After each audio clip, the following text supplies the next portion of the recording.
Les 6 enlèvements de la Bible expliqués. Ce message tiré des Saintes Écritures est destiné à ceux qui ont reçu en partage une foi du même prix que la nôtre, par la justice de notre Dieu et du Sauveur Jésus-Christ. Bien-aimés du Seigneur, savez-vous combien d'enlèvements sont mentionnés dans la Bible? Vous voyez? Le prophète William Branham nous révèle que la Sainte Bible parle de 6 enlèvements, c'est-à-dire 3 enlèvements dans l'Ancien Testament et 3 enlèvements dans le Nouveau Testament. Vous voyez? Voici maintenant les 6 enlèvements de la Bible. 1. L'enlèvement d'Enoch. 2. L'enlèvement d'Élie. 3. L'enlèvement de Jésus. 4. L'enlèvement des saints de l'Ancien Testament avec Jésus. 5. L'enlèvement des saints du Nouveau Testament pour rencontrer Jésus dans les airs, et 6. L'enlèvement de 2 témoins. Vous voyez. Dans le message intitulé « L'enlèvement » paragraphe 167, le prophète William Branham dit « Dans l'Ancien Testament, nous avons eu 3 témoignages. » 3 est un témoignage. Eh bien, nous avons déjà eu 3 enlèvements dans l'Ancien Testament, savez-vous cela? Comme témoignage. Notez bien, maintenant, observez bien. Enoch en est un, Élie en est un autre et Jésus en était un autre. Vous voyez. Maintenant, voyons comment s'est passèrent les 3 enlèvements de l'Ancien Testament. Prenons le numéro 1. L'enlèvement d'Enoch. Dans la Bible, l'enlèvement d'Enoch se retrouve dans ces 2 passages, à savoir, Genèse chapitre 5 verset 24 et aussi, dans le livre des Hébreux chapitre 11 verset 5. Vous voyez. Genèse chapitre 5 verset 24 dit, Enoch marcha avec Dieu, puis il ne fut plus, parce que Dieu le prit. Et aussi, dans le livre des Hébreux chapitre 11 verset 5 la Bible dit, c'est par la foi qu'Enoch fut enlevé pour qu'il ne vit point la mort, et qu'il ne parut plus parce que Dieu l'avait enlevé, car, avant son enlèvement, il avait reçu le témoignage qu'il était agréable à Dieu. Vous voyez. Et le prophète William Branham nous fait savoir ceci dans le message intitulé « L'infaillibilité de la parole parlée de Dieu » paragraphe 40. Il dit, Enoch, avant la destruction antédiluvienne, si Dieu voulait montrer un type, comment pouvait-il s'y prendre s'il ne voulait pas que Enoch meure? Il a dû pourvoir à un enlèvement pour lui. Ainsi, Dieu a simplement pourvu à un enlèvement pour lui. Dieu a dû faire cela pour montrer en Enoch un type. C'est vrai. Vous voyez, Enoch était un type des ceux qui iront en l'enlèvement sans passer par la mort. Notons ceci, qui sont ceux-là qui iront dans l'enlèvement sans passer par la mort? Le prophète Branham répond à cette question dans le message intitulé « L'enlèvement » paragraphe 106, il dit « Bon, c'est le 7e âge de l'Église qui est pris dans l'enlèvement. Tous les 6 autres moururent. Mais Enoch fut enlevé, en effet, il ne fut plus trouvé, Dieu l'avait pris. Tous les autres moururent, mais l'enlèvement d'Enoch fut un type de l'épouse des derniers jours, qui sera appelée hors du 7e âge de l'Église, et sera enlevée sans passer par la mort. Nous rendons maintenant témoignage de cet âge. Oh! Là! Voyez-vous? Et dans le message intitulé « Jésus-Christ est le même hier, aujourd'hui et éternellement » paragraphe 8, le prophète Branham fait cette déclaration, « Il se peut que je ne sois pas capable de manifester chaque promesse dans ma vie. Il se peut que je ne sois pas capable de la rendre manifeste dans la vie de quelqu'un d'autre. Mais je ne ferai jamais obstacle à quelqu'un qui peut le faire. Je serai pour lui. Je prierai pour lui. Il se peut que je ne sois pas capable de marcher là où Josué a marché, avec un cri qui a fait s'écrouler les murs de Jéricho, ni non plus de marcher comme Enoch, qui effectua une promenade un après-midi, un jour, avec Dieu et rentra avec lui à la maison. Il se peut que je ne sois pas capable d'avoir ce genre de foi, mais je combats pour cette foi-là, je crois cela de tout mon cœur, priant Dieu de m'accorder très vite ce genre de foi, car c'est ainsi que l'Église va rentrer à la maison un jour, lors d'une petite promenade d'après-midi, et l'enlèvement aura lieu et nous serons partis. Vous voyez. Dans le message intitulé « Nous voudrions voir Jésus » paragraphe 31, le prophète William Branham nous fait savoir ceci, « Maintenant, je sais que bon nombre d'entre nous n'ont pas la foi, et moi je n'ai pas la foi pour amener toutes ces promesses à être confirmées à s'accomplir. Mais je ne ferai sûrement pas obstacle à quelqu'un qui a effectivement ce genre de foi. C'est comme je l'ai souvent dit, j'aurais aimé avoir assez de foi comme Enoch, pour faire une petite promenade l'après-midi et monter à la maison avec lui. J'aurais aimé avoir ce genre de foi. Mais moi, si je ne l'ai pas, je ne ferai pas obstacle à quelqu'un d'autre qui l'a. Je dirai, que Dieu soit loué pour ce précieux frère ou cette précieuse sœur qui a la foi pour quitter cette vie sans passer par la mort. Ce serait merveilleux.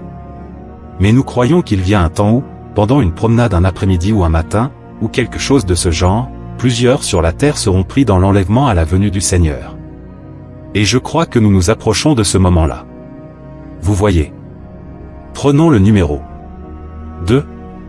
L'enlèvement d'Élie. Dans le message intitulé « Une robe d'occasion » paragraphe 18, le prophète Branham dit: Dieu avait son homme et c'était Élie le Tishbite. Et généralement, Dieu en avait un prophète majeur. Puis, parfois, il en aura d'autres, des prophètes mineurs. À l'époque d'Élie, il savait qu'il se préparait pour son enlèvement. Dieu allait l'enlever. Il est donc allé appeler Élisée pour le remplacer. Et il a jeté sa robe sur lui et il l'a appelé au ministère sous l'inspiration du Saint-Esprit. Vous voyez? Dans la Bible, l'enlèvement d'Élie se retrouve dans ce passage, à savoir, 2 Rois chapitre 2 versets 1 à 17, voici ce que dit la Bible. Lorsque l'Éternel fit monter Élie au ciel dans un tourbillon, Élie partait de Gilgal avec Élisée. Élie dit à Élisée, reste ici, je te prie, car l'Éternel m'envoie jusqu'à Bethel. Élisée répondit, l'Éternel est vivant et ton âme est vivante. Je ne te quitterai point. Et ils descendirent à Bethel. Les fils des prophètes qui étaient à Bethel sortirent vers Élisée, et lui dirent, sais-tu que l'Éternel enlève aujourd'hui ton maître au-dessus de ta tête? Et il répondit, je le sais aussi, taisez-vous. Élie lui dit, Élisée, reste ici, je te prie, car l'Éternel m'envoie à Jéricho. Il répondit, l'Éternel est vivant et ton âme est vivante. Je ne te quitterai point. Et ils arrivèrent à Jéricho. Les fils des prophètes qui étaient à Jéricho s'approchèrent d'Élisée, et lui dirent, sais-tu que l'Éternel enlève aujourd'hui ton maître au-dessus de ta tête? Et il répondit, je le sais aussi, taisez-vous. Élie lui dit, reste ici, je te prie, car l'Éternel m'envoie au Jourdain. Il répondit, l'Éternel est vivant et ton âme est vivante. Je ne te quitterai point.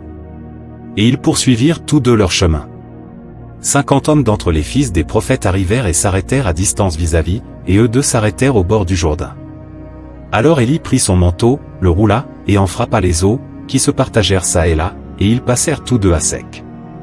Lorsqu'ils eurent passé, Élie dit à Élisée, demande ce que tu veux que je fasse pour toi, avant que je sois enlevé d'avec toi.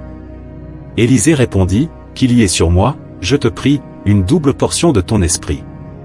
Élie dit, tu demandes une chose difficile. Mais si tu me vois pendant que je serai enlevé d'avec toi, cela t'arrivera ainsi, sinon, cela n'arrivera pas. Comme ils continuaient à marcher en parlant, voici, un char de feu et des chevaux de feu les séparèrent l'un de l'autre, et Élie monta au ciel dans un tourbillon. Élisée regardait et criait, mon père! Mon père! Char d'Israël et sa cavalerie! Et il ne le vit plus. Saisissant alors ses vêtements, il les déchira en 2 morceaux. Et il releva le manteau qu'Élie avait laissé tomber. Puis il retourna, et s'arrêta au bord du Jourdain.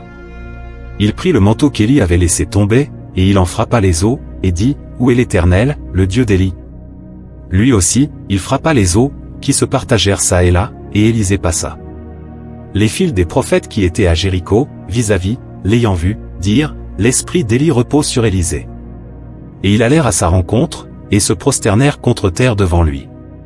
Ils lui dirent, voici, il y a parmi tes serviteurs 50 hommes vaillants, veux-tu qu'ils aillent chercher ton maître? Peut-être que l'Esprit de l'Éternel l'a emporté et l'a jeté sur quelque montagne ou dans quelque vallée. Il répondit, ne les envoyez pas. Mais ils le pressèrent longtemps, et il dit, envoyez-les. Ils envoyèrent les 50 hommes, qui cherchèrent Élie pendant 3 jours et ne le trouvèrent point. Vous voyez. Le prophète William Branham nous fait savoir ceci dans le message intitulé « L'infaillibilité de la parole parlée de Dieu » paragraphe 40 à 41. Il dit, quand Élie en était arrivé à mourir, il avait déjà montré son type par cela, alors, il a dû montrer une voie. Ainsi, quand Élie traversait et qu'il allait être enlevé, Dieu a dû pourvoir à une issue pour lui. Il l'a donc fait asseoir à bord d'un char de feu attelé à un cheval de feu, il l'a enlevé dans la gloire. Dieu a frayé une voie. On a dit à Élisée, l'école des prophètes lui a dit, aujourd'hui, ton maître sera enlevé au-dessus de ta tête. Il a répondu, je le sais, mais vous, taisez-vous. Il le savait. Comment allait-il s'y prendre? Il est simplement descendu, il l'a enlevé, il a frayé une voie. Dieu frayera toujours une voie. Prenons le numéro 3. L'enlèvement de Jésus. Dans la Bible, l'enlèvement de Jésus se retrouve dans ce passage, à savoir, Jean. Chapitre 20 verset 17. Vous voyez. Jean chapitre 20 verset 17, dit. Jésus lui dit, ne me touche pas, car je ne suis pas encore monté vers mon Père. Mais va trouver mes frères, et dis-leur que je monte vers mon Père et votre Père, vers mon Dieu et votre Dieu. Le prophète William Branham nous interprète cette écriture, dans le message intitulé La résurrection de Jésus paragraphe 10 à 11, il dit. Je pense que l'un des passages des Écritures le plus remarquable qui est négligé plus que n'importe quel passage des Écritures que je connaisse sur lequel on a prêché, c'est l'ascension du Seigneur Jésus, ce qu'il a fait après sa résurrection. Or, il ne s'est pas assis sur la tombe après sa résurrection, car son œuvre n'était pas achevée. Ce n'était pas achevé. Il a même été interdit à ceux qui étaient à la tombe ce matin-là de le toucher. Mais cette nuit-là, il les a invités à venir toucher ses mains. Il avait interdit à sa mère de le toucher, disant, « Je ne suis pas encore monté vers mon Père, vers mon Dieu et votre Dieu. » Et il n'était pas encore monté, il s'apprêtait simplement à faire sa grande œuvre de souverain sacrificateur en ce temps-là. Il venait d'être oint. Et quand il était ici sur terre, il a mené une vie, se rendant un peu inférieur aux anges en vue d'ôter les péchés. Pense-y donc, qui il était. Il était le logo sorti de Dieu au commencement. Il était la parole de Dieu. Il était l'ange de Dieu qui était avec les enfants d'Israël dans le désert. Il était le grand surnaturel du ciel, nul autre que Jéhovah lui-même. Et il est descendu ici sur terre et il est devenu un homme. Non seulement un homme, mais il est devenu le serviteur de l'homme, il s'est rendu sans réputation, mais il est devenu un laquais laveur de pieds. Et il est allé dans la ville située à l'altitude la plus basse au monde, Jéricho, et il était si bas que l'homme le plus court de la ville a dû monter dans un arbre pour le regarder d'en haut. Et Dieu l'a ressuscité, il l'a élevé si haut au-dessus de tous les cieux qu'il doit s'incliner pour regarder le ciel. C'est ce que Dieu a fait pour lui. Si donc vous voulez être élevé, humiliez-vous. Et si vous vous élevez, vous serez rabaissé. Et je pense à lui, quand il est ressuscité d'entre les morts ce matin-là, il était alors. Il avait son propre sang en tant que souverain sacrificateur, il est allé au-delà des voiles et de chaque sphère. Satan, dans le temps passé, bloquait les gens vers le ciel. Il ne pouvait pas rentrer en contact avec le ciel. Mais quand Jésus a pris son sang, le premier voile qu'il déchira fut le voile de la mort, et le voile de la tombe, le voile du temple, et puis le voile de la maladie, le voile de la peur et chaque voile qu'il y avait, et il a dévoilé Dieu aux yeux des hommes. Il est monté très haut au-dessus des cieux et s'est assis à la droite de Dieu et s'est établi, comme une œuvre achevée. C'est vrai. Par-dessus tout, il a ouvert là un canal dont Dieu se servait pour descendre les corridors du ciel et parler à l'humanité dans le jardin d'Éden, et que Satan avait bouché par le péché, mais le grand souverain sacrificateur, avec son onction, avec son sang, a dépassé chaque voile, il a déchiré et dégagé une fois de plus les cieux, afin que Dieu et l'homme soient père et fils et communient de nouveau l'un avec l'autre. Quelle merveilleuse chose! Vous voyez. Le prophète William Branham nous donne encore une révélation, dans le message intitulé L'enlèvement paragraphe 167, il dit, Jésus étant donc la clé de voûte, il rend témoignage. Il était la clé de voûte entre l'Ancien et le Nouveau Testament, parce qu'il devait premièrement mourir et ensuite être enlevé. Il mourut, revint à la vie et marcha avec nous, et ensuite il fut enlevé, parce qu'il était la clé de voûte qui liait les deux ensemble. Après sa résurrection et son enlèvement, regardez, après qu'il a fait cela et qu'il a prouvé que l'Ancien Testament. Nous savons tous qu'Enoch fut enlevé. Nous savons qu'Élie fut enlevé dans un tourbillon, n'est-ce pas, sur un chariot de feu. Et Jésus mourut, fut enseveli, ressuscita et vécut ici sur la terre et ensuite il fut enlevé, la clé de voûte. Vous voyez. Notons bien, 3 enlèvements sont arrivés dans l'Ancien Testament, pour ceux qui étaient préparés et à qui la parole du Seigneur était venue. Voyez-vous? La parole du Seigneur vint à Enoch. La parole du Seigneur vint à Élie. Il était prophète, voyez-vous? La parole du Seigneur était Jésus. Voyez-vous? Prenons le numéro 4. L'enlèvement des saints de l'Ancien Testament avec Jésus. Notez bien, cet enlèvement est considéré comme la première du Nouveau Testament. Dans le message intitulé « L'enlèvement paragraphe 168 à 170 », le prophète Branham dit « Maintenant, il y a un enlèvement qui est déjà passé. » Savez-vous cela? Voyons si nous pouvons vite lire cela. Prenons Matthieu, chapitre 27 et prenons le verset 45 du chapitre 27 de Matthieu. Voyons si nous pouvons le trouver très rapidement et voyons si nous pouvons en faire sortir quelque chose qui puisse nous aider. Chapitre 27, verset 45, je crois que c'est ce que j'ai inscrit ici. Lisons. Mais, depuis la 6e heure, il y eut des ténèbres sur tout le pays, jusqu'à la 9e heure. Et vers la 9e heure, Jésus s'écria d'une voix forte, disant, Élie, Élie, lama sabachthani? C'est-à-dire, mon Dieu, pourquoi m'as-tu abandonné? Et quelques-uns de ceux qui se tenaient là, ayant entendu cela, disaient, il appelle Élie, celui-ci. Et aussitôt l'un d'entre eux courut et prit une éponge, et l'ayant remplie de vinaigre, la mit au bout d'un roseau, et lui donna à boire. Mais les autres disaient, voyons si Élie vient pour le sauver. Et Jésus, ayant encore crié d'une voix forte, rendit. Une voix forte, remarquez que lorsque Jésus mourut, il cria d'une voix forte, et rendit l'esprit. Et voici, le voile du temple se déchira en deux, depuis le haut jusqu'en bas, et la terre trembla, et les rochers se fendirent. Et les sépulcres s'ouvrirent, et beaucoup de corps des saints endormis ressuscitèrent. Et étant sortis des sépulcres après sa résurrection, ils entrèrent dans la ville sainte, et apparurent à plusieurs. Remarquez, au verset 50, que sa voix forte réveilla les saints de l'Ancien Testament, de même que sa voix forte réveilla Lazare. Voyez-vous? Sa voix forte les réveilla. Vous voyez? Maintenant, dans l'évangile de Jean chapitre 20 versets 19 à 30, la Bible nous révèle que, après que Jésus était monté auprès du Père pour accomplir l'œuvre du souverain sacrificateur, il revint encore pour se montrer à ses disciples comme il l'avait promis. Vous voyez, c'est pour cette raison la Bible dit. Le soir de ce jour, qui était le premier de la semaine, les portes du lieu où se trouvaient les disciples étant fermées, à cause de la crainte qu'ils avaient des Juifs, Jésus vint, se présenta au milieu d'eux, et leur dit, « La paix soit avec vous. » Et quand il eut dit cela, il leur montra ses mains et son côté. Les disciples furent dans la joie en voyant le Seigneur. Jésus leur dit de nouveau, « La paix soit avec vous. Comme le Père m'a envoyé, moi aussi je vous envoie. » Après ces paroles, il souffla sur eux, et leur dit, « Recevez le Saint-Esprit. Ceux à qui vous pardonnerez les péchés, ils leur seront pardonnés, et ceux à qui vous les retiendrez, ils leur seront retenus. » Thomas, appelé Didyme, l'un des 12, n'était pas avec eux lorsque Jésus vint. Les autres disciples lui dirent donc, « Nous avons vu le Seigneur. » Mais il leur dit, « Si je ne vois dans ses mains la marque des clous, et si je ne mets mon doigt dans la marque des clous, et si je ne mets ma main dans son côté, je ne croirai point. » 8 jours après, les disciples de Jésus étaient de nouveau dans la maison, et Thomas se trouvait avec eux. Jésus vint, les portes étant fermées, se présenta au milieu d'eux, et dit, « La paix soit avec vous. » Puis il dit à Thomas, « Avance ici ton doigt, et regarde mes mains, avance aussi ta main, et mets-la dans mon côté, et ne sois pas incrédule, mais crois. » Vous voyez maintenant la différence?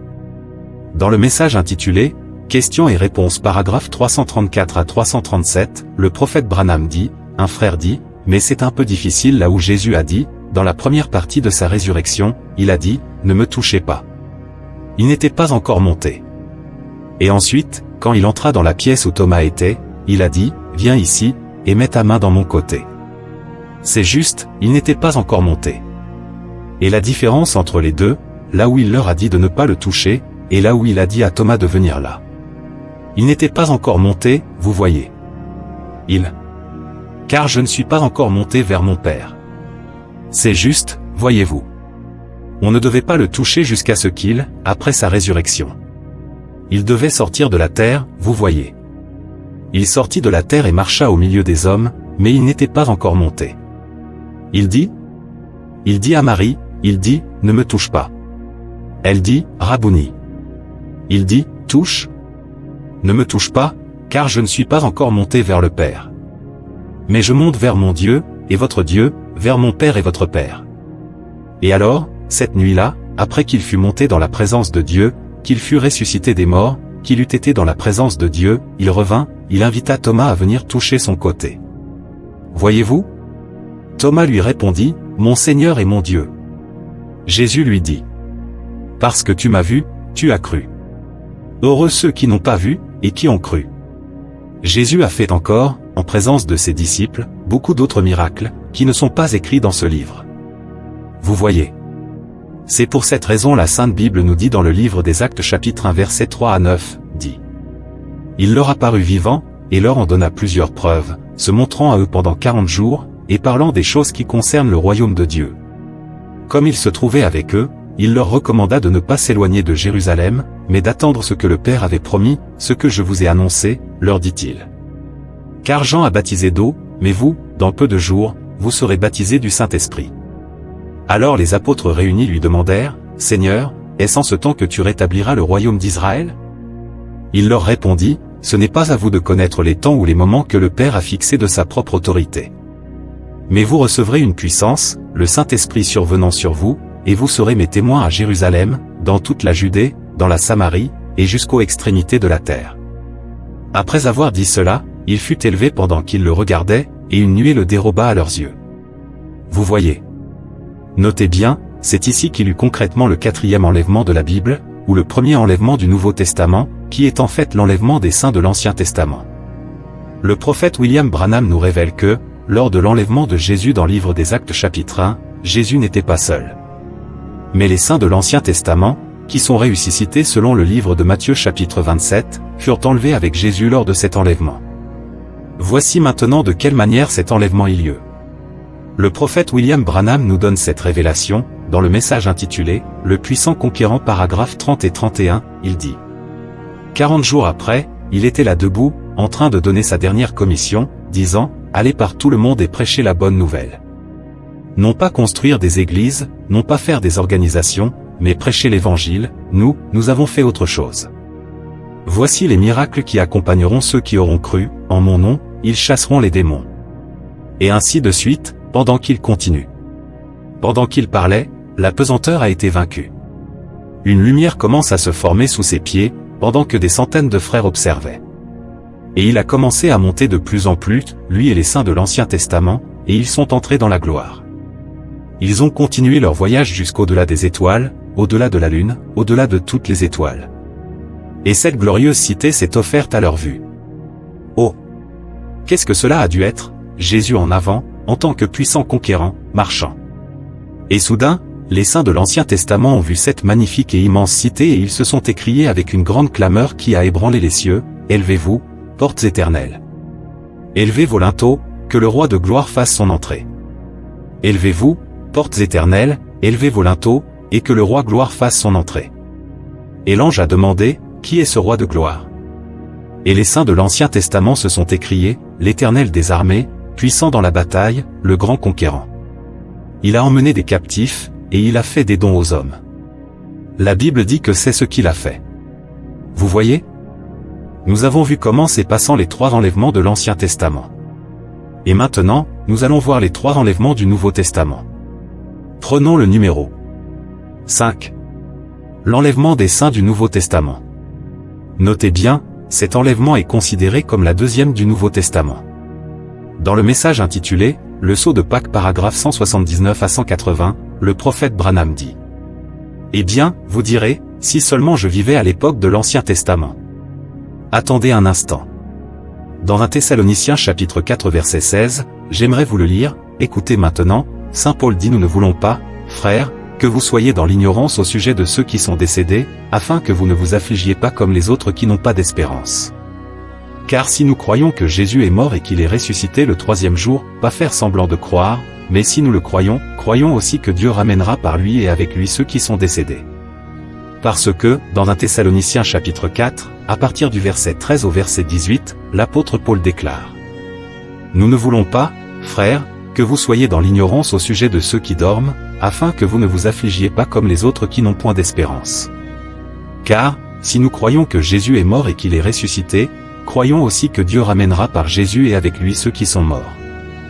Voici, en effet, ce que nous vous déclarons d'après la parole du Seigneur, nous les vivants, restez pour l'avènement du Seigneur, nous ne devancerons pas ceux qui sont morts. » À savoir, les saints du Nouveau Testament, qui ont cette puissance de résurrection, ressusciteront aussi à sa 2e venue, aussi sûr que les saints de l'Ancien Testament l'ont fait, avec toute cette puissance de résurrection sur leurs ossements. Car le Seigneur lui-même, a un signal donné, à la voix d'un archange, et au son de la trompette de Dieu, descendra du ciel, et les morts en Christ ressusciteront premièrement. Ensuite, nous les vivants, qui serons restés, nous serons tous ensemble enlevés avec eux sur des nuées, à la rencontre du Seigneur dans les airs, et ainsi nous serons toujours avec le Seigneur. Consolez-vous donc les uns les autres par ces paroles. Vous voyez. C'est pour cette raison que, les 7 tonnerres d'Apocalypse 10, sont révélés à ce temps de la fin. C'est pour donner aux croyants la foi pour l'enlèvement. Vous voyez? Prenons maintenant le dernier numéro. 6. L'enlèvement de 2 témoins d'Apocalypse chapitre 11. La Sainte Bible déclare dans le livre d'Apocalypse, chapitre 11, le verset 3 à 12, Dieu dit: Je donnerai à mes 2 témoins le pouvoir de prophétiser, revêtus de sacs, pendant 1260 jours. Ce sont les 2 oliviers et les 2 chandeliers qui se tiennent devant le Seigneur de la terre. Si quelqu'un veut leur faire du mal, du feu sort de leur bouche et dévore leurs ennemis, et si quelqu'un veut leur faire du mal, il faut qu'ils soient tués de cette manière. Ils ont le pouvoir de fermer le ciel, afin qu'il ne tombe point de pluie pendant les jours de leur prophétie, et ils ont le pouvoir de changer les eaux en sang, et de frapper la terre de toute espèce de plaie, chaque fois qu'ils le voudront. Quand ils auront achevé leur témoignage, la bête qui monte de l'abîme leur fera la guerre, les vaincra, et les tuera. Et leurs cadavres seront sur la place de la grande ville, qui est appelée, dans un sens spirituel, Sodome et Égypte, la même où leur Seigneur a été crucifié. Des hommes d'entre les peuples, les tribus, les langues, et les nations, verront leurs cadavres pendant 3 jours et demi, et ils ne permettront pas que leurs cadavres soient mis dans un sépulcre. Et à cause d'eux les habitants de la terre se réjouiront et seront dans l'allégresse, et ils s'enverront des présents les uns aux autres, parce que ces 2 prophètes ont tourmenté les habitants de la terre. Après les 3 jours et demi, un esprit de vie, venant de Dieu, entra en eux, et ils se tinrent sur leurs pieds, et une grande crainte s'empara de ceux qui les voyaient. Et ils entendirent du ciel une voix qui leur disait: Montez ici. Et ils montèrent au ciel dans la nuée, et leurs ennemis les virent. Notez bien, cet enlèvement est considéré comme la 3e du Nouveau Testament. Vous voyez? Le prophète Branham le confirme, dans ce message intitulé L'enlèvement paragraphe 180, il dit: La 3e est celle des 2 témoins d'Apocalypse chapitre 11 verset 11 et verset 12. Ce sont eux qui retournent avec l'Esprit de Christ pour témoigner aux Juifs, comme Joseph le fit pour ses frères. Et vous vous souvenez que leurs cadavres restèrent exposés dans les rues pendant 3 jours et demi, ensuite l'Esprit de vie vint en eux, et ils furent enlevés, ravis au ciel. Voilà vos 3 enlèvements du Nouveau Testament. 3 enlèvements dans l'Ancien Testament.